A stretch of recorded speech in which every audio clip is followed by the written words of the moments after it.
शतक होतं. अहो सैरा वैरा झाली होती महाराष्ट्राची अवस्था. पाच पाच सुलतानी सत्ता या महाराष्ट्रावरती हुकूमत गाजवून पाहत होत्या.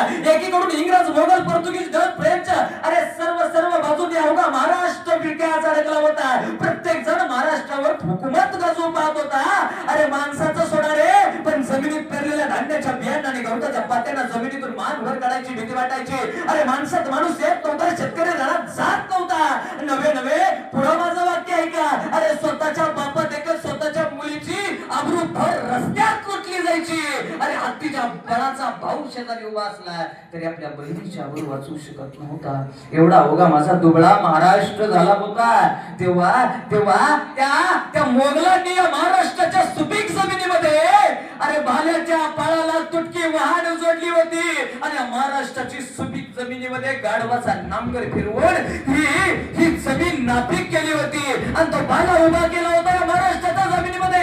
अरे ती तुटकी वाहन या महाराष्ट्रातील प्रत्येक स्वराज्यातील प्रत्येक जीवाने जर पाहिली ना तर अंगावरती शहारे यायचंय. कोण कुणाची बोलत नव्हतं, घरातून बाहेर पडत नव्हतं.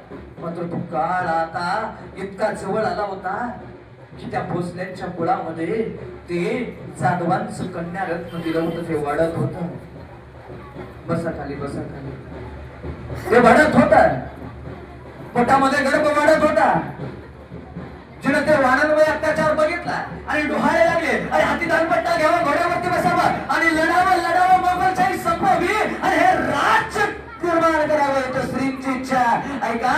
ते स्वराज्य निर्माण करण्यासाठी त्या रणरागिनी राजमाता राष्ट्रमाता मासाहेब जिजाऊंना एक देखणं स्वप्न बघितलं. अरे पोटी गर्भ आहे. अरे डोक्यावरचा पदर त्यावेळेला तिने खांद्यावर नाही, अरे खांद्यावरचा पदर कमरेला खोचला आणि 7 महिन्याची गरोदर असताना आई जगदंबेच्या पुढ्यात गेली आणि आई जगदंबेला नमस केला. हे जगदंबे, अगं माझ्या पोटी असं सूर्यासारखं तेजस्वी ओजस्वी बाळ जन्माला घाल, जे हिंदूंची अस्मिता जागृत करेल, जे भगव्या झेंड्याखाली संपूर्ण महाराष्ट्राला एकवटेल असं सूर्यासारखं देखणं बाळ माझ्या पोटी जन्माला घाल. त्या राजमाता जिजाऊंचा नवस जगदंबेनं पूर्ण केला आणि शिवनेरीवरती एक नवा सूर्य जन्माला आला. नाव ठेवलं शिवाजी आणि महाराष्ट्राचा पुढचा इतिहास बदलून गेला. अरे कवी भूषण नावाचा सुवासितकार फार सुंदर सुवासित लिहितो. तो म्हणतो की काशी की कला जाती थी मथुरा में मस्जिद होती थी, अगर एक शिवाजी न होते तो सबकी सुविधा होती थी. ऐका, राजांचे उपकार फार आहे बस आपल्यावरती, फार उपकार आहे. पण मी नेहमी सांगत असतो, एक परी देवाला विसरा. त्याला शिवबा कळला का त्याला विठोबा कळायला. शिवबा कळणं गरजेचं आहे. का तर विठेवरचा विठोबा देखील त्याच्यामुळेच उभा आहे. विठेवरचा विठोबा देखील त्याच्यामुळेच उभा आहे.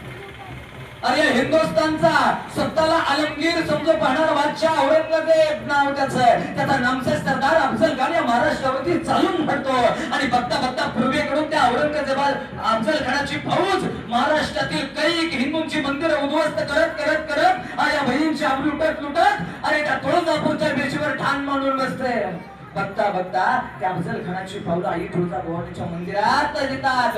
अरे दोन्ही पुजाऱ्यांना कापलं जातं, शेजारी गोंधळी मामांना कापलं जातं आणि समोर स्थित असलेली पाषाणाबरोबरची आई तुळजाभवानीची सुंदर मूर्त त्या खानानं दगडा सकड बाजूला करावी, भर चौकात आणावी, हातोडीने घाणाऱ्या तिची बारीक रांगोळी करावी, आपल्या हातावरती घ्यावी आणि त्या रांगोळीकडे बघत म्हणावं शिवा ये तुम्हारी माँ, ये तुम्हें ताकत देती है, ले शिवा ले बोला अपनी माँ को.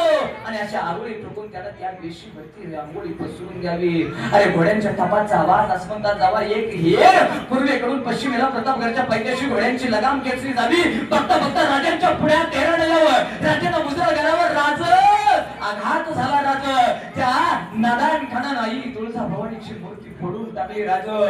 राजांचा सर्व दिवशी एक हात संशयवर, मात्र तक्षणी चेहऱ्यावरती विलक्षण तेज ओठ हलावे, ओठातून शब्द निघावा जगदंब आणि दुसरा हात पटकन गळ्यात असलेल्या कवड्याच्या माळावरती जावा आणि राजाने आलेल्या हेराला विचारावं पुढचा बेत काय आहे त्याचा. ऐका का देव कळण्या अगोदर आम्हाला शिवराय कळावे तर बघा त्या हिरण्य सांगितलं राजे या महाराष्ट्राच्या अखंड हिंदुस्थानच्या वारकऱ्यांचं दैवत असणार पंढरीतल्या पांडुरंगाचं मंदिर उद्ध्वस्त करायचा बेत आहे. राजांनी त्या हेराची ती गोष्ट ऐकावी आणि हाताच्या बोटावर मोजण्या इतके मावळे पश्चिमेकडून पूर्वेला पाठवावे आणि खानाची सेना तुळजापूर सोडून पंढरपूर मध्ये येण्या अगोदर माझ्या राजांच्या सेनेनं पंढरीच्या पांडुरंगाच्या मंदिराला वेढा टाकावा आणि एका मंगळ वेळेच्या पुजाऱ्याकरवी पांडुरंगाची विटेवरची मूर्ती एका धान्याच्या पेवामध्ये दडवून ठेवावी.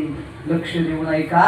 आणि त्या खानाच्या सेनेला अरे दगडाच्या असणाऱ्या मूर्तीला नाही पण भिंतीच्या असलेल्या दगडाला देखील हात नाही लावू द्यावा. म्हणून दिसतोय आज पंढरीचा पाठोपाठ परमात्मा अरे म्हणून दिसतोय पंढरीच्या मेऱ्या, म्हणून दिसतोय वारकऱ्यांच्या खांद्यावरती भगव्या पताका, अरे म्हणून दिसतोय टाळ मृदंग म्हणून करू शकतात कीर्तनकार कीर्तन म्हणून बसू शकतात तुम्ही आज इथं. अरे म्हणून दिसतात हिंदूंची मंदिर, म्हणून दिसतात मंदिरातील मूर्त्या, अरे म्हणून दिसतात मंदिरावरचे कळस आणि म्हणून दिसते दारामध्ये तुळस. म्हणून माझ्या आया बहिणी बसू शकतात आज तुम्ही इथं. म्हणून करू शकतात हातामध्ये हिरवा चुडा लावू शकतात, कपाळावरती लाल कुंकू. हे माझ्या राजांचे उपकार आहे. राजांचे उपकार आहेत. अरे प्रतिप्रदेच्या चंद्राप्रमाणे वाढत वाढत वाढत वाढत जाऊन जसा प्रकाश आसमंतात पसरतो काय तसं हे हिंदूंचं राज्य वाढत वाढत वाढत जावं या संकल्पनेनं निर्माण केलेली राजमुद्रा या समाजाला बाहेर केली. मी एकदा राजमुद्रा म्हणतो, मला तुमचा आवाज